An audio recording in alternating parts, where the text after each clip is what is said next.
Comme nous l'avons dit, plus d'1 milliard de personnes dans le monde vivent avec une forme de handicap et elles sont exposées de manière disproportionnée à la pandémie de Covid-19. Pour celles qui souffrent de déficience auditive, le port du masque crée une barrière supplémentaire à la communication. Bawen Tang est président de la Fédération internationale des jeunes personnes malentendantes. Il élabore sur certains défis. Avec la perte auditive, nous nous appuyons davantage sur les communications visuelles, c'est-à-dire la capacité de voir les visages des gens et de lire sur leurs lèvres. Ainsi, à cause de la pandémie, les gens portent maintenant des masques faciaux. Et c'est un défi supplémentaire pour nous qui bénéficions vraiment de regarder le visage d'une personne pour combler les lacunes que nous pourrions ne pas obtenir en entendant la personne. Il devient donc beaucoup plus stressant et épuisant pour nous d'essayer de communiquer avec les gens autour de nous.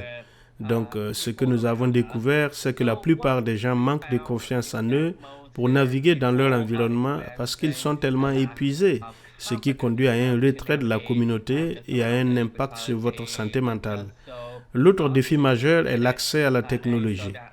Donc, que ce soit les équipements que nous utilisons, comme les protèges auditives et les implants cochléaires, cela coûterait très cher.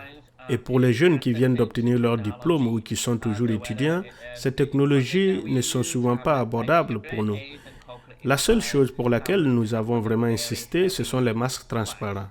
Ce sont donc des masques qui sont clairs et transparents tout en offrant une protection et de cette façon, nous pouvons toujours voir le visage de la personne et lire sur ses lèvres. Et il y a ces masques qui sont médicalement approuvés pour qu'ils puissent être utilisés dans des milieux médicaux. Et l'autre élément est l'avantage des applications automatiques de synthèse vocale. Nous avons ce logiciel de synthèse vocale sur nos téléphones comme Google Life Science ou Microsoft Azure. C'est donc très utile lorsque nous pouvons aller dans n'importe quel lieu public et nous allumons l'application sur notre téléphone afin qu'elle écoute la personne avec qui nous communiquons et que votre téléphone transcribe ce que la personne dit.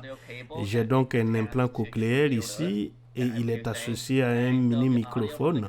Et le mini-microphone utilise la technologie Bluetooth.